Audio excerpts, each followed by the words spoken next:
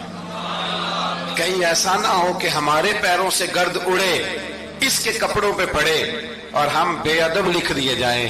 کہتے ہیں میں نے چلتے چلتے چیخ ماری کہ اے اللہ, ابھی تو میں آج بدلا ہوں, آج میں بدلا ہوں تو تو نے میرے حق میں ساری گواہیاں بھی بدل دی ہیں, تو نے سارا نظام بدل کے رکھ دیا ہے. تبدیلی اپنے اندر لائیں, روح کے اندر لائیں, مزاج کے اندر لائیں. یہ شب قدر کی رات ہے, توبہ اور استغفار کریں لیکن بدلنے کے ارادے سے, چھوڑنے کے ارادے سے. اعلیٰ حضرت فاضل بریلوی رحمت اللہ علیہ جب ذی الحج کی آخری رات ہوتی تو فرماتے صبح سال بدل رہا ہے تو ہمیں بھی بدل جانا چاہیے. لوگ پوچھتے حضور کیا بدلیں؟ فرمایا جو ایک سپارہ پڑھتا تھا 2 کر دے, اور فرمایا جو اپنے آپ کو خوش کرنے کے لیے باتیں کرتا تھا وہ باتیں کم کر دے. آج نہ کچھ بدلنے کا پروگرام بنائیں, اپنے رب کریم کے ساتھ دل ہی دل میں وعدے کریں کہ کچھ عادتیں ہم چھوڑیں گے. یہ غلط بات ہے کہ عادتیں چھوٹا نہیں کرتی. حضور عادتیں تو بدلنے آئے ہیں دنیا میں, عادتیں بدل جایا کرتی. اپنے آپ کو بدلیں اور اپنے اندر تبدیلی پیدا کریں, پھر خدا کے رزلٹ کا انتظار کریں, پھر دیکھیں اللہ کس طرح کے فیصلے فرماتا ہے. آپ ارادہ کریں, آپ پروگرام بنائیں, آپ ذہن اپنا بنائیں کہ میں نے نا اب کچھ بدل جانا ہے, اب میں نے اندر کچھ اپنے تبدیلی پیدا کرنی ہے. نکل آئیں. 2-3 گزارشات جاتے جاتے آپ سے عرض کروں. ایک تو زندگی میں کچھ کام ایسے کریں کہ جن کاموں کا مجھے پتا ہو یا میرے رب کو پتا ہو, کسی انسان کو خبر نہ ہو. دوسری بات یہ یاد رکھیں کہ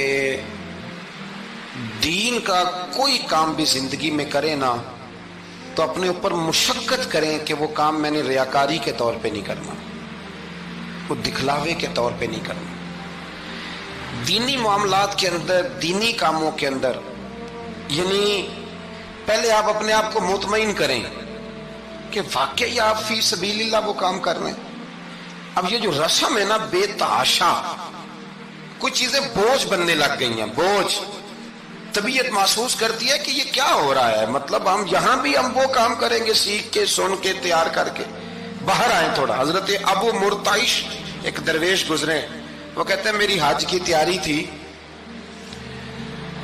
میں گھر میں بیٹھا تھا, بالکل تیار تھا, کل پرسوں جانا تھا, تو میری اماں نے پانی مانگا, بیٹا پانی دینا. رسالہ کشیریہ میں اس کو لکھا ہے. کہتے ہیں اماں جی نے کہا پانی لاؤ, تو میں نے نا چھوٹے بھائی سے کہا اماں جی کو پانی دینا. اماں جی نے مجھ سے پانی مانگا ہے. جو پیر صاحب ہوتے ہیں ان کو بھی اماں کی خدمت کرنی چاہیے کہ نہیں کرنی چاہیے؟ وہ جو انڈسٹری کا مالک ہے 2 کروڑ روپیہ وہ نرس رکھ دے اماں کو کہ خود اماں کو روٹی کھلائے؟ وہ کہتا میں کر تو رہا ہوں، میں ہی تو تنخواہ دیتا ہوں، بی بی جو رکھی ہوئی ہے، کس کو خدمت کرنی چاہیے؟ ڈاکٹر صاحب کو، انجینئر صاحب کو، نبی وقت بھی ہونا، نبی وقت بھی اور ولی وقت بھی، تو ماں اس کے لیے بھی قابل تعظیم ہوتی ہے۔ آپ بات کو سمجھے؟ نبی کریم علیہ السلام تو اپنی رضائی ماں آتی تھی تو حضور اٹھ کے کھڑے ہو جاتے تھے۔ حضور نے کہا یہ تعظیم کا موقع ہے۔ حضرت ابو مرتعش کہتے ہیں اماں نے پانی مانگا، کل میں نے حج پہ جانا تھا، چھوٹے بھائی سے کہا ذرا اماں کو پانی دینا، چونکہ میں تو پیر صاحب ہوں، میں تو علامہ صاحب ہوں، 25-30 آدمی ابھی گلی میں کھڑے ہیں مجھے ملنے والے، پتر تو پانی لا دے، پانی کی بات ہی ہے نا۔ کہتے فوراً میرے دل میں خیال آیا کہ سینکڑوں میل کا سفر حج کا پیدل کرنا ہے، اس کے لیے تیرا نفس تیار ہے، اور یہاں سے اٹھ کے وہاں مٹکے سے پانی ڈالنے جانا ہے اماں کے لیے، اس کے لیے ذہن تیار نہیں۔ فرماتے ہیں پھر میرے اندر سے آواز آئی کہ یہ تو حج کرنے جا رہا ہے نا، اس میں لوگ تجھے حاجی کہیں گے، اور واپسی پہ تیرے گلے میں پھولوں کا ہار ڈالیں گے، لیکن اماں کو پانی پلانے پر تو کوئی بندہ انعام نہیں دے گا، کوئی شور نہیں ہوگا۔ تو فرماتے ہیں میں سمجھ گیا کہ ابھی میں حج کے لیے نفسیاتی طور پر تو تیار ہوں پر دلی طور پر تیار نہیں ہوں۔ کہتے ہیں میں نے حج کا ارادہ چھوڑ دیا۔ میری اماں کہنے لگی بیٹے جاتا کیوں نہیں؟ میں نے کہا اماں پہلے تیرے تک پہنچ لوں پھر بیت اللہ شریف تک بھی پہنچ جاؤں۔ تو دینی کام زندگی میں کوئی بھی کرے نا مخلص ہو کے کریں، نکل آئیں تسنن سے، بس کریں۔ یار مطلب سب کے سامنے اداکاری تو اللہ رسول کے سامنے بھی اداکاری چھوڑ دے یار۔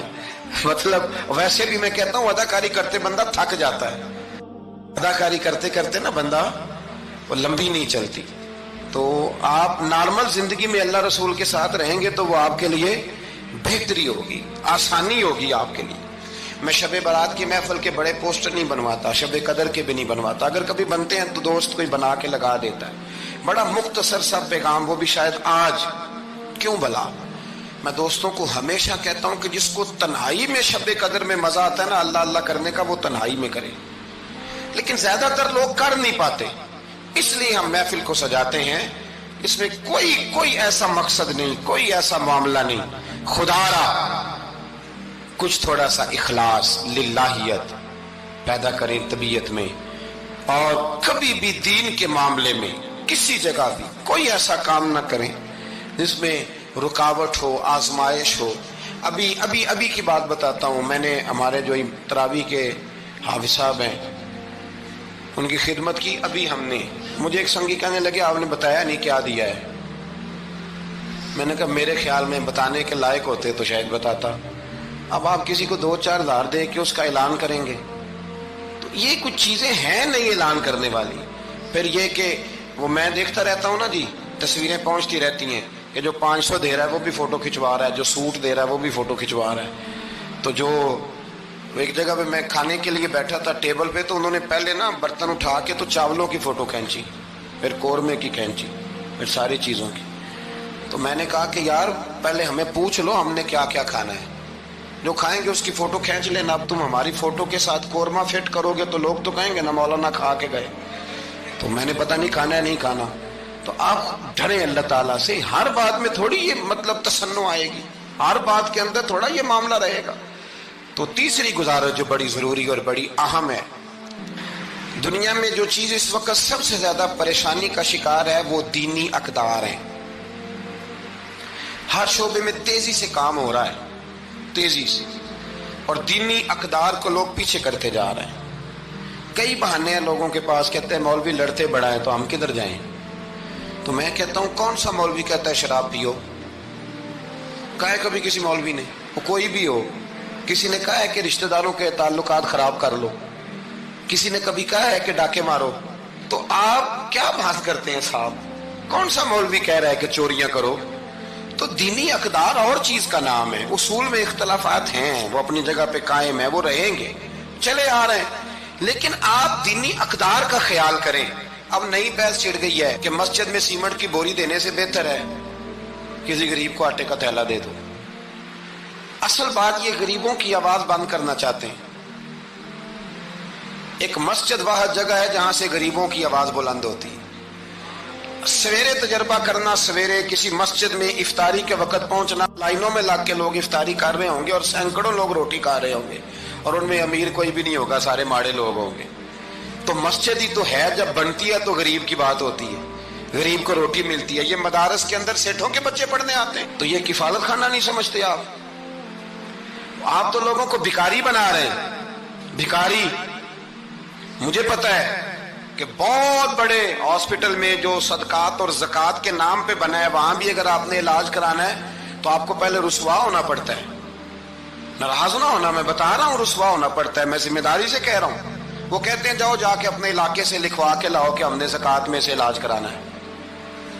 لکھوانا پڑتا ہے کہ نہیں لکھوانا پڑتا؟ یعنی جو اسپتال بنا ہی صدقات اور زکوٰۃ پہ ہے، میں کسی کو ٹارگٹ نہیں کر رہا، لیکن وہ کہتے ہیں جاؤ 4 آدمیوں سے لکھوا کے لاؤ. پہلے آپ نے لکھوانا ہے، پھر آپ نے تصدیق کرانی ہے، پھر پاپڑ بیلنے. تو کتنے لوگوں کے سامنے پردہ کھلا کے زکوٰۃ کے ساتھ آپ یہ کرا رہے ہیں. اور اصول کیا ہے؟ صدر الشریعہ فرماتے ہیں اگر تمہیں پتہ ہے میرے بھائی کو زکوٰۃ لگتی ہے تو بتا نا زکوٰۃ ہے. اسے کیا یہ عیدی ہے، بچوں کے کپڑے لے لینا. اسے بتانا، بڑی عبارت شریعت، بتانا. اسے کہہ کہ یہ میری طرف سے تحفہ ہے، اسے کہہ ہی نہ. اسلام اتنی پردہ داری. یہ جو ہمارے مدارس ہیں نا، میں بڑی ذمہ داری سے، یہ مجھ سے پہلے ایک دوست نے پوچھا، پھر 2 4 5 لوگوں نے پوچھ لی یہ بات. تو میں نے کہا کہ نبی پاک کو یتیموں غریبوں کا بڑا خیال تھا، پر حضور نے تو مدینے آ کے سب سے پہلے مسجد ہی بنائی ہے. حضور نے باقی سارے کام بعد میں کی. تو یہ اب نیا پراپیگنڈا ہے. دینی اقدار میں تھوڑا تھوڑا نا اپنا حصہ ڈالے. کس طرح بھلا؟ کس طرح؟ جب بہت سارے لوگ دین کے مخالف بات کر رہے ہوں تو آپ ایک آواز صرف بلند کر دیں کہ نہیں یار ایسی کوئی بات نہیں ہے. دین کل بھی قابل عمل تھا، آج بھی قابل عمل ہے، قیامت تک قابل عمل رہے گا. آپ اپنا حصہ ڈالیں. وہ چندے دینے، وہ باقی معاملات بڑے بات کے ہیں، لیکن میں سمجھتا ہوں سب سے زیادہ جس چیز کی ضرورت ہے وہ یہ ہے کہ ہم دین کے نمائندے بنیں. اب نا 50 لوگ دین مخالف بات کر رہے ہوتے ہیں، پر ایک بھی اٹھ کے کہتا نہیں کہ یار یہ آپ ٹھیک نہیں کہہ رہے، یہ بات غلط ہے، یہ درست نہیں ہے. میں آپ سے گزارش کروں گا، وہ آپ کسی میدان میں بھی ہیں، کسی چوک میں بیٹھے ہیں، سوشل میڈیا پہ بیٹھے ہیں، کہیں بھی بیٹھے ہیں، آپ اپنے دین کے نمائندے بنیں. اس تیزی کے ساتھ لبرل لوگ دین کو بدنام کرتے ہیں، اس تیزی کے ساتھ نظام کو چلاتے ہیں، اتنی خرابی پیدا کرتے ہیں کہ آنے والی نسل دین بیزار ہوتی جا رہی. دین بیزار، یعنی بچے خوف کھاتے ہیں مسجد کے، مدرسے کے، مولوی کے نام سے خوف کھاتے ہیں. اور خدا کے بندو، جس بندے نے پاکستان بنایا تھا نا، خواب دیکھا تھا، وہ بندہ اس دور میں پی ایچ ڈی تھا جب پی ایچ ڈی بندے چراغ لے کے نہیں ملتے تھے. اقبال نے اس زمانے میں پی ایچ ڈی کی جب پی ایچ ڈی پتہ نہیں شاید خال خال ہوتی تھی. وہ ڈاکٹر بھی تھے، وہ شاعر بھی تھے، فلسفی بھی تھے، ادیب بھی تھے، بہت بڑے منطقی تھے اقبال. اور ردیف قافیہ، مجھے تھوڑی سی دلچسپی ہے شاعری سے، پر میں تنگ رہ جاتا ہوں جب اقبال کو پڑھتا ہوں کہ پتہ نہیں لفظ اس بندے کے سامنے ہاتھ جوڑ کے کھڑے رہتے تھے ہمیں استعمال کر. لیکن اس بندے نے علامہ کہلانا پسند کیا. اسے کوئی علامہ کہتا تھا تو اقبال راضی ہوتے تھے، فرماتے تھے جب کہ مجھے علامہ کہتا ہے تو مجھے یوں لگتا ہے کہ میں مصطفیٰ کے دین سے جڑا ہوں. وہ پسند کرتے تھے یہ بات کہنا، پسند کیا اس شخص نے. یہ آپ سمجھے، سرما تھا میری آنکھ کا خاک مدینہ و نجف، یہ پسند کیا اس بندے نے یہ بات کہنا. اس نے پسند کیا اپنے آپ کو رسول اللہ صلی اللہ علیہ وسلم کا غلام کہنا. آپ سمجھے نہ جہاں میں کہیں بھی اما ملی، جو اما ملی تو کہاں ملی. کہنے لگے میرے جرم خانہ خراب کو تیرے عفو بندہ نواز ہوں. تو اس لیے دین کے آپ محافظ بنے، اور میرے سے زیادہ آپ کی آواز بلند ہوگی. جب ایک اسٹوڈنٹ پینٹ شرٹ پہن کے دین کی بات کرے گا تو لوگ کہیں گے نہیں رمق ہے، اس کو یہ کہہ کے بند نہیں کریں گے تو مولوی ہے تیری. تو میں آج شب قدر میں آپ سے گزارش کرتا ہوں، میں منت کرتا ہوں. اپنا بڑی تباہی ہو گئی ہے، میری نسل کے آنے والے بچے دین بیزار ہو گئے، وہ ڈرتے ہیں. شب قدر کی راتوں میں مسجدوں میں نہیں آتے، شب برات کی راتوں میں مسجدوں میں نہیں آتے. ایک تیزی سے جال پھینکا گیا ہے اور کافر اس میں کامیاب ہے. خدا را واپس لوٹو، اپنے دین کے نمائندے بنو. اقبال کہا کرتے تھے میری زندگی کا مقصد تیرے دین کی سرفرازی، میں اسی لیے مسلمان. میں اسی لیے نمازی. کہنے لگے یا رسول اللہ میں مسلمان بھی اس لیے ہوں کہ میں دین کی بات کروں گا، اور نماز بھی اس لیے پڑھتا ہوں کہ تیرے دین کا جھنڈا بلند ہوگا. پر دین نبی دا وانگ یتیمہ رووے تے کرلاوے تے آکھے میں کتھوں لبا عمر بہادر جڑا مینوں سینے لاوے. بڑی قسم پرسی ہے. دین کے نمائندے بنو، دین کی ذمہ داریوں پر آپ اپنا کردار ادا کرو، یہ بڑا ضروری ہے. تھوڑی منصوبہ بندی دین کے لیے بھی کرو. اگر پروفیسروں میں، ڈاکٹروں میں، انجینئر لوگوں میں، سیاستدانوں میں آپ کو اچھے لوگ مل جاتے ہیں اور آپ دل و جان سے ان پہ قربان ہونے لگتے ہو، تو کوئی دیندار بھی تلاش کاری لو، انشاءاللہ بڑے بڑے اچھے لوگ مل جائیں گے، اور اللہ کے فضل سے مل جائیں گے، اللہ کے کرم سے مل جائیں گے. اور یہ وہ والا کھیت ہے جو اکثر سرسبز و شاداب ہی رہتا ہے، اکثر سرسبز و شاداب ہی رہتا ہے، اکثر اس کے اندر خوبصورتی اور پھل پھول اور پودے لگے رہتے ہیں. جو میں نے کہا، میں دعا